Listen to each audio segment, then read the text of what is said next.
Hi, I'm Jerome, resident sexpert at LTA Sex. Welcome to episode 2 of Let's Talk About Sex, the show where we obviously talk about sex. And for you guys today, I have a blast from the past. Back in 2011, I had the chance to Skype with transgendered porn star and activist Buck Angel. When I put it out back then, nobody saw it. So today, I recut it for you and put it out here for your wonderful consumption. I thought the interview was really good. Buck is a very interesting person to talk to and kind of hot too, I must admit. It was really fun talking to him. And I do thank him a lot for being willing to come on my small little show, which at the time wasn't even a show. Without further ado, here's our interview. I hope you enjoy it.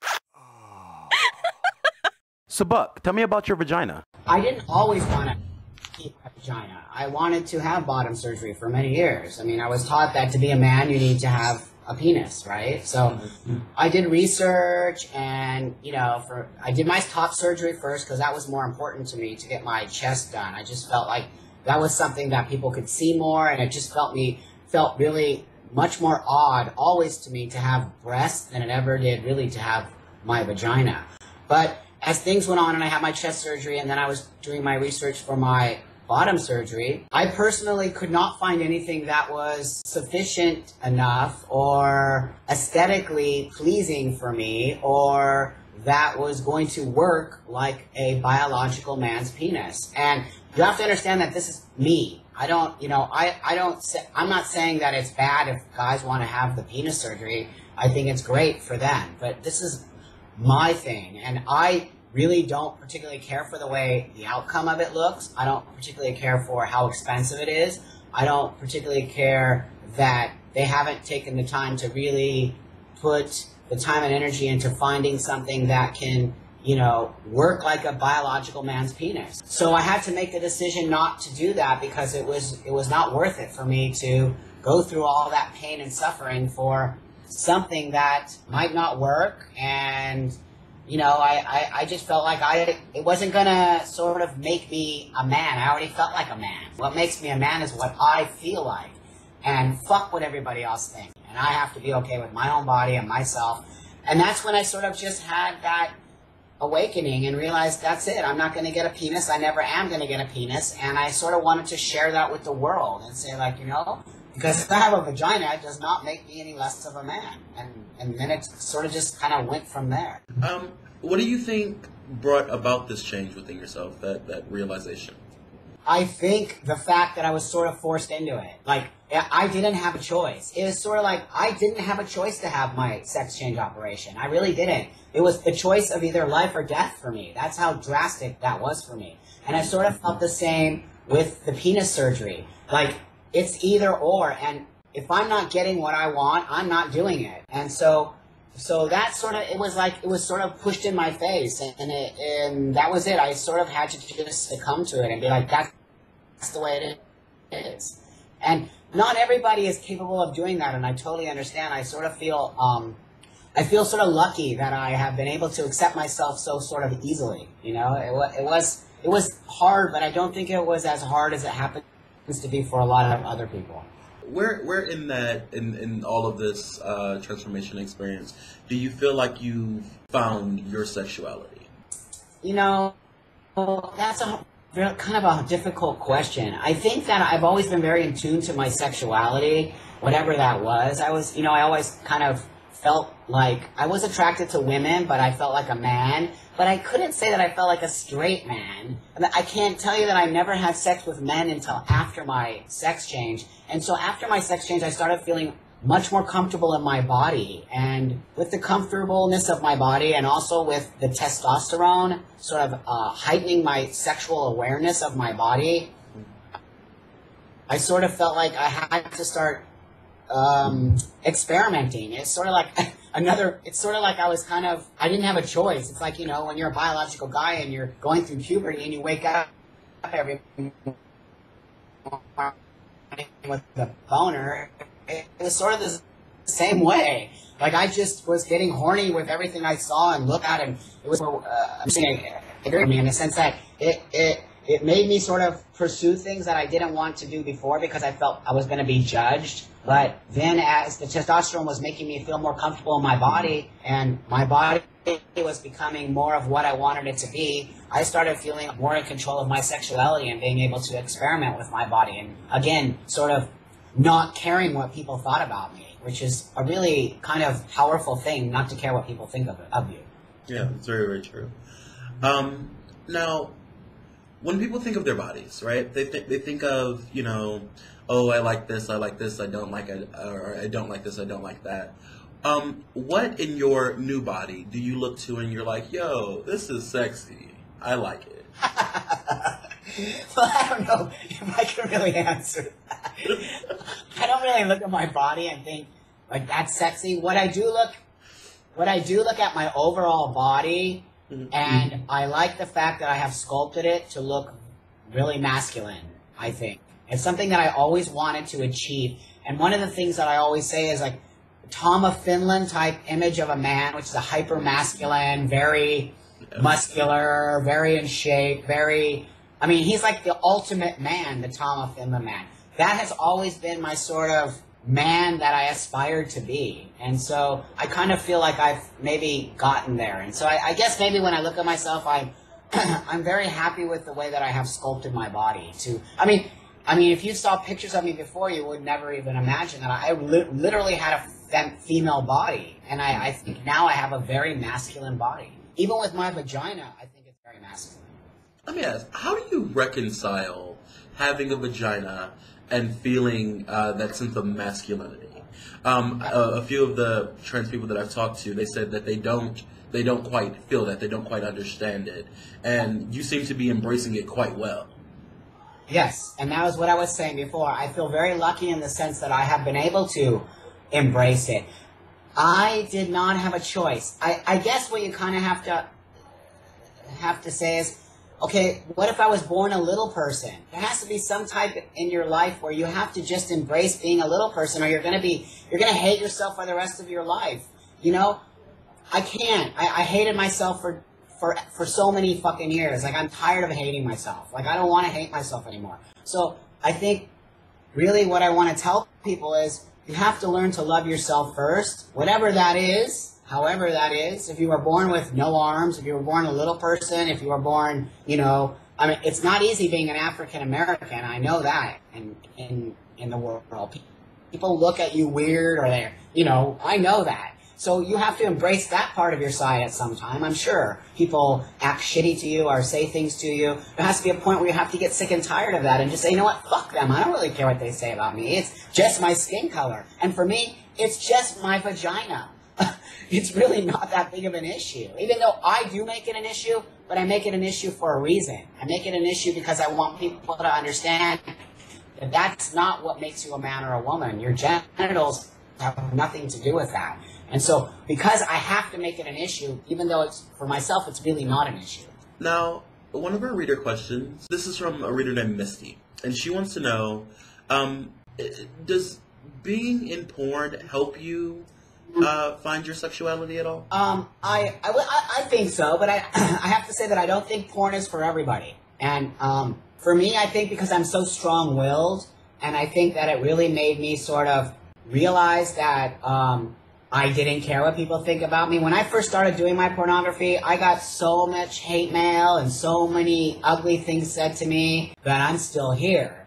But I think it made me a stronger person, and I think it did help me to accept my sexuality and my body even more, because by doing my work, it has helped other people. And by helping, I know I've helped thousands, if not hundreds of thousands of people become more comfortable in their body, whether that's their sexuality or whether that's their gender. I know that my work has progressed out of pornography, and it's progressed into something more of sort of like a self-acceptance type thing. I like to consider myself a motivational speaker at times, and it's sort of like, you know, so the porn did help me, most definitely, but I'm not sure if it does that for everybody. And she also wants to know, is being an educator easier or harder than being in the porn business? That's a good question. Sometimes it's easier for me to make a porn, and sometimes it's easier for me to sort of go and speak somewhere. I love speaking publicly. I feel very much it's natural for me to do that. Making porn sometimes I think is really difficult because you have to do I do the whole production. I do everything. I film it, I edit it, I put it all out there. It's under my own label, so it's a lot of work. But I love doing it. the outcome is worth all the trouble of putting it together. But I don't know, I can't really compare the two because they're so different, and I really am so happy that I have been able to sort of turn my porn work into educational work, because that's not something that a lot of people in the porn industry, have had the opportunity to do, really. Yeah. So, trying to see how to word this next question. I've been having a hard time working out polite ways to say things. No. You don't have to worry about being polite with me, man. I'm not PC. I'm not any of that. Like, just say whatever's on your mind. Okay, well, first let me ask you. In your personal life, who are your primary partners? Are you bisexual or gay or... I consider myself a sexual person. I'm really sort of anti-label in the sense that, even though I do label myself a man, my sexuality is super open, and I'm really about people. I'm attracted to people. I'm not really attracted to gender. More about the person and the energy than it is about what's between your legs for me. And off that question, it was the next question, and this is from a reader who decided to remain anonymous. And he wants to know if you find it difficult or found it difficult to find partners post-surgery. Oh, post-surgery? No, I was a pig, and I got girls would flock to me. Like, I even have a tattoo right here. Where is it? I don't know if you can see it, but let me see. It's a Playboy tattoo. I was a real Playboy before my transition. I was hardcore, and after my transition, I've never had a problem finding sex partners ever. I don't even when I started seeking men out to have sex with me as a man with a vagina. It was never really an issue. What was hard for me was to find talent to shoot movies with me in the beginning. That was more difficult than anything I've ever, because people didn't want to have sex with me on camera. They didn't want people to see them having sex. They didn't want to be judged. It was very difficult. I had to utilize my wife and my friends, and it's funny because now I daily get emails from people wanting to be in my movies that, would have never considered doing my movie 10 years ago. It's kind of funny. Was there ever an issue where you were having difficulty finding people who would treat you like a human instead of like a fetish?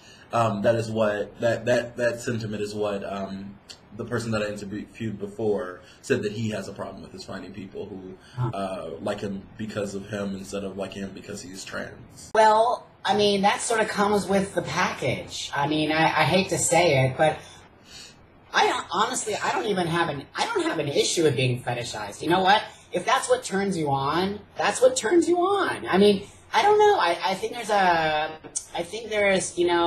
fine line there. I think it's sort of like some people are into feet.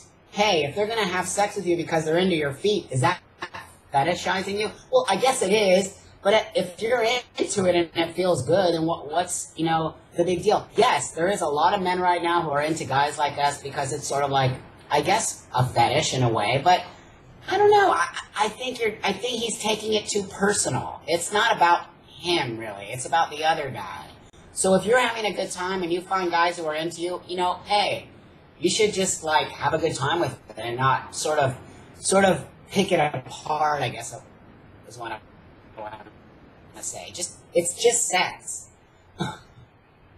That is very true. It is just sex. And these are a set of questions that I asked the last interview as well. I wanted to get a sense of where your idea of masculinity comes from. Like you mentioned Tom of Finland before. Right. But who were people say in your real life that influenced your ideals of masculinity? Yes, I grew up with a very masculine father. He was a professional football player.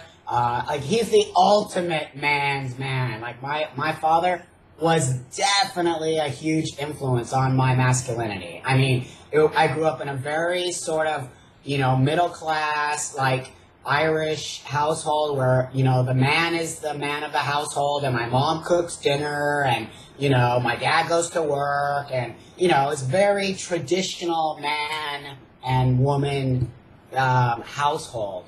So I think, like, for sure my dad definitely influenced my masculinity, with no doubt. I see lots of traits of my dad, good masculine qualities. So that definitely, I think, was probably my biggest masculine influence growing up. I grew up with 2 sisters. I didn't have any brothers.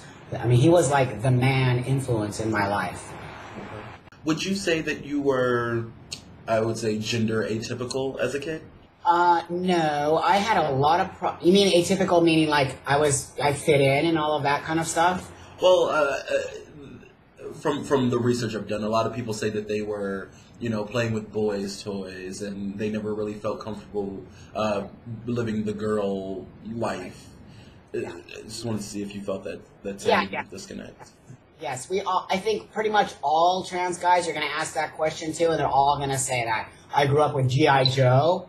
My parents bought me G.I. Joe. They bought my sisters Barbie. Like, I think that's very interesting. You know, I grew up playing Army. They were playing House. Like, I did all the I played with the boys on the street until I was 15 years old.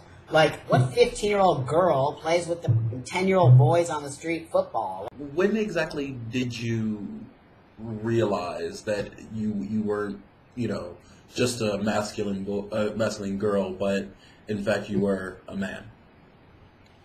You know, that's a very good question. I could say that I always felt that way, but to be able to sort of verbalize that was always an issue. And I think I remember the first time I verbally said that was to a psychiatrist that my parents were sending me to after a suicide attempt that I did in high school. And I remember telling the psychiatrist, and you know, this is way back in the day, man. I think it might have been in the 70s or something. I said to my psychiatrist, you know, I feel like a man. And he just flipped his lid. He was like, huh? He couldn't even, he was like, what? Like they were going to put me in a mental institution. They didn't even fucking get it. So at that point, I never said it again until, you know, in my late 20s, because I just got such a bad feedback from that. So I always sort of knew it, but I didn't know how to acknowledge it or to talk about it. It wasn't something, you know, I could ever really talk about. So it's safe to say you did not have a supportive family. No, my family raised me like a boy until my puberty, and then everything was shitty after that, like just really bad, you know, pretty much all the way up into my late 20s. My life sucked. Drugs, alcohol, you know, on the streets. I was homeless for years. I was prostituting on the streets. I mean, really, it's amazing that I'm sitting here talking to you. I really should be dead. I tried to commit suicide. You know, it's phenomenal that I actually survived my horrible life, really. Can you tell me a bit about how you came to make the decision to get into porn? Yeah, sure. I actually made that decision because I was working in porn behind the scenes, and I was producing fetish movies. Mm-hmm. And I was also doing websites for transsexual women.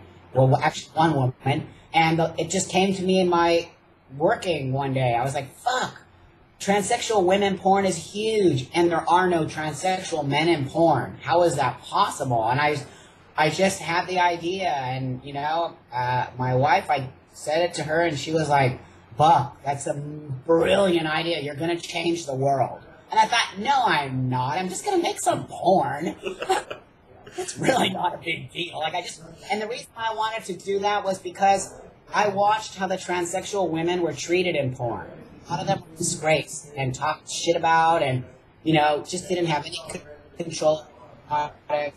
And that's why I sort of did it as well. I wanted to make this genre of transsexual male porn that was positive. I wanted to make a positive, you know, impact in the adult industry. And for the first 3 years, it was horrible to me. They wouldn't help me. Nobody wanted to work with me. But I just kept at it because my wife was like, you have to keep at it. You're going to change the world. You're going to change. She just kept saying that to me. And it's like, and now look at it. Like, I would have never believed it, but she was fucking right on. Yeah. So, I mean, we can talk about sex and we can talk about porn. But what's really important is that people know that transgender people are human, right? Yes. So, tell me a bit about you, about Buck, about what, I mean, who are you? I am a normal guy, sadly to say. I am not a party animal. I'm not crazy. I'm not out there doing all kinds of stuff. I live in Mexico. I bought a house here in the Yucatan. I have 7 dogs, a wife. I travel around and do my talk, and I come home and I, work on the internet, and I love to watch movies. And I'm really simple, I think. I'm really just a normal guy who wants to help people. Thank you for your time, Buck. I really appreciate you helping out with this. Yeah. Where can people find your work? Buckangel.com, which you can go into my pornography site, or there's also a link there to go to my educational site, which is buckangelentertainment.com. So if you go to any of those, then you can go off onto my Twitter, my Facebook, my YouTube, my Tumblr. I have everything. It's everywhere. Okay, cool. Well, thank you once again. It was good talking to you. Yeah, one thing I wanted to have you plug my new video, which is Such a Trans Man. Okay. I don't know if you can see it. Let's see. Pull it back a little bit. All right, there we go. It's sexingthetransman.com. That's the URL. But that's an important video that I just made that deals with trans men and sexuality, and it's sort of like a docu-porn. So I think that lots of people will be interested in it. So if you can plug that for me, I'd really appreciate it. Alright, that's about it for today. If you liked the video, tweet it out on Twitter, send it on Facebook, do whatever you do. I'm planning to do some advice episodes in the future, so if you have a question, go ahead and send it to Jerome at ltasex.info. You can get us on Twitter at NotJeromeStewart. You can find us on Facebook at facebook.com/ltasexinfo. If you want to keep up on the latest news, reviews, and other musings about sex, make sure to check out ltasex.info. Thank you so much for stopping by. I'm still Jerome. It's about time for my lunch break, and I'll see you next time. Keep it sexy.